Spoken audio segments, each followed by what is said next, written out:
Kuna hadithi ambazo hazisikiki kwenye kelele za miji, hadithi zinazoishi kimya kimya kwenye kona za maisha, zikisubiri mtu mmoja tu azisikie. Hapa ni ya Mgembe, manispaa ya Bukoba, nyumba ya kawaida tu machoni pa wengi, lakini ndani yake kuna simulizi nzito ya maisha.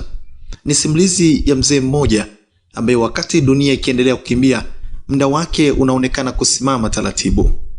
Alizaliwa huko mkoani Kigoma, akapitia ujana wake, akajenga maisha kwa jasho na nguvu zake mwenyewe, lakini leo miaka imezunguka, nguvu zimepungua, marafiki wamepotea, familia haipo, kilichobaki ni ukimya na kumbukumbu.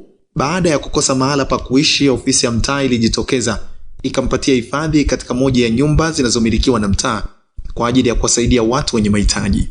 Hatua hiyo ilikuwa msaada mkubwa, lakini bado haijatosha kubeba uzito wa maisha yake ya kila siku. Kwa sababu leo hii mzee huyu ana uwezo tena wa kujihudumia kikamilifu, hana nguvu za kutafuta mahitaji ya msingi, hana uwezo wa kujipikia wala kujifanyia usafi mwenyewe pamoja na mazingira yanayomzunguka. Anaishi kwa msaada wa Samaria wema, watu wanaokuja si kwa sababu wanalazimika, bali kwa sababu wanaguswa. Wanamsaidia chakula, lakini pia usafi. Lakini je, hilo linatosha kufuta upweke wa moyoni? Na je, linaweza kuondoa maumivu ya uzee? Ndani ya moyo wake kuna ombi moja tu, si mali wala utajiri, bali ni la kupumzika. Anatamani siku moja apelekwe kwenye kituo cha kulelea wazee, mahali ambapo atapata uangalizi wa kudumu na pengine mtu wa kuzungumza naye kila siku. Hii si hadithi ya mtu mmoja, ni kioo cha maisha kinachoweza kumkumba yeyote. TNTV imemtembelea na kuzungumza naye pamoja na serikali ya mtaa juu ya mwenendo wa maisha yake.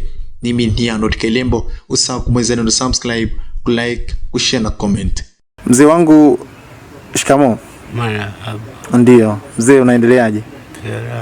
Salama. Mzee unaitwa nani? Na Aquilino. Aquilino. Aquilino nani? Ndiye Tabura. Ndiye Tabura. Wewe ni mzaliwa wapi? Kigoma. Kigoma. Umezaliwa, unaweza kukumbuka ulizaliwa lini? Unaweza kukumbuka ulizaliwa lini? Kankule Kigoma. Hivyo utanionyesha baadaye kama ukumbuke. Mimi ni Mbalindi, Mbalindi zaliwe. Okay. Vipaki. Safari yako ya kuja Bukoba, ulikuja Bukoba mwaka gani? Yani na unaniuliza. Ulikuja hapa mwaka lini ulikuja Kagera kama unakumbuka? Nilikuja Kagera, ninafanya kazi na nyinyi. Mpaka sasa. Kwa hiyo ukastafia hapa, sio? Ulikuwa na familia? Nilitoka nyumbani ndi mtoto. Kwa hiyo hujawahi kuoa? Ukuwahi kuoa? Nikaoa. Rona shubiri hiyo. Lakini nikaoa, nikamaliza wiki mbili. Narudi kazini huku basi huko. Na nimekuuliza ndoa kwa sababu na kuona unaishi mwenyewe hapa. Ulipata mke yuko wapi, au watoto pia wako wapi? Hapa. Na inauliza wako wapi, unafahamu waliko watoto na Kigoma Kabilizi. Asitendi. Ye motoka. Kwa hiyo ulivyoenda ukurudi nyumbani?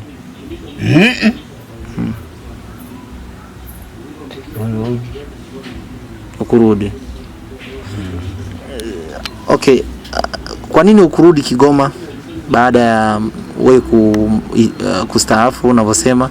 Kwa nini ukurudi Kigoma nyumbani kwa mke wako na watoto wako? Siku sitaafu hiyo. Nimestaafu, ninakaa hapa. Juba mwezi huu. Okay, mzee, wewe unaishi katika mazingira haya ambayo kwa kweli unaishi mwenyewe kwanza. Hauna msaada wa mtu yote. Lakini pia mazingira yanaonekana kutokuwa rafiki. Wewe ungependa watu wakusaidie nini uishi vizuri? Nione nyumba, ninyefanyie biashara vyangu. Nasikia? Sio shida ndiyo. Kwa nini kwa sababu hauna mke, hauna watoto na hauna ndugu, kwa nini usipeleke kwenye kituo cha wazee na ukalelewa vizuri? Yani kituo akitanyingiza kilikataa. Lakini wewe uko tayari kupelekwa kwenye kituo wakitaka kuchukua, unaweza kaenda? Wakitaka kuchukua kwenda kwenye kituo cha kulelea wazee, unaweza kaenda? Kaina kataa. Wako agwe birungi. Agwe birungi. Ushuoke. Aoli mushumasi. Okay, maisha yako yamekuaje? Maisha unayoishi hapa, unapata mahitaji yako ya msingi au ndo hivyo unahangaika? Ni busho nakuwa vya shida. Nakuwa vya shida. Na mbwenu na mara kuja mbwena hakwema bwancho. Umemaliza kula muda huu. Kwa hiyo mzee, wewe uko tayari sasa hivi tukifanya mpango wanaweza kupeleka kwenye kituo cha kulelea wazee, uko tayari? Lakini vipi kuhusu familia yako? Ndugu waliwahi kuja hapa kukutafuta? Ndugu zako waliwahi kuja kukutafuta? Bana kuja wa vijijini huko juu. Lakini wa Kigoma amna?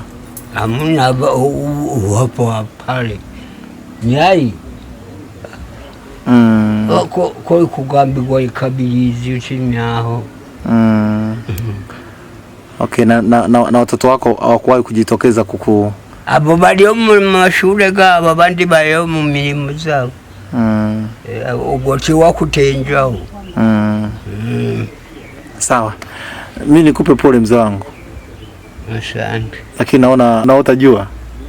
Ndi mruwaili. Unaumwa? Habari za leo mzee? Nzuri. Ndio. Karibu sana. Asante sana. Pengine tumemtembelea mzee huyu na kumkuta katika mazingira haya. Ndio. Kama mwenyekiti unamfahamu vipi huyu mzee? Huyu mzee namfahamu kwa kipindi kirefu, kwa sababu alikuwa naishi mzee mwingine hapa na yeye alikuwa amepata msaada kwa kujengwa nyumba na mashirika ya kusaidia wazee. Kwa hiyo mzee yule alipofariki tukaona huyu mzee anatangatanga, ikabidi tumweke kwenye nyumba hii. Lakini maisha yake ya kila siku ni maisha ya kuomba. Alikuwa na nguvu kidogo kwenda mjini kuomba kupata riziki. Lakini hivi karibuni aliishiwa nguvu.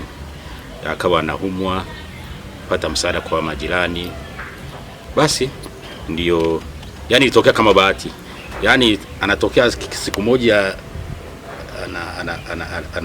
anatoka kusaidiwa hapa na majirani, ndio nikapigiwa simu kwamba kuna shirika la kusaidia watu ambao hawajiwezi. Ndio sasa nikampendekeza yeye ili aweze kupata msaada, kwa sababu naona kwamba hali yake kwa kweli si ya kawaida. Ndio. Na kwa hiyo tuseme amekuwa chini ya uangalizi wa mtaa, ndio unaomwangalia? Chini ya uangalizi wa mtaa. Sasa hivi anaogeshwa, unavyoona ndani palikuwa ni bachafu sana kwa hiyo sasa wamesafisha, wanamuogesha mpaka sasa hivi na anapikiwa chakula. Okay, na kujipikia chakula sasa hivi. Na wasamaria wema. Okay, na pengine tangu kuwepo mtaani hapa unawahi kujitokeza ndugu au jamaa au watoto ambao walionekana labda kumfahamu? Hapana. Okay. Yaani ndugu zake ni sisi wanamtaa. Ndio. Na nini pengine ambacho pengine kama mtaa mnakiomba pengine kikafanyike kwa mzee? Tunachokiomba kama kutakuwa na uwezekano kumpa msaada zaidi. Msaada ulioletwa sawa hupo, lakini sasa tegemea watu wana shughuli zao, kuja kupika kumletea chakula. Kwa kweli inakuwa ni shughuli. Kila mtu kukicha, kila mtu anatafuta riziki. Kwa hiyo kama ikiwezekana, labda kama kuna sehemu ya kusaidia wazee akaweza kupelekwa kule akapata msaada zaidi. Kwa sababu nguvu ana ana nguvu. Sio namna alivyo. Ndio. Sawa. Mimi nashukuru sana.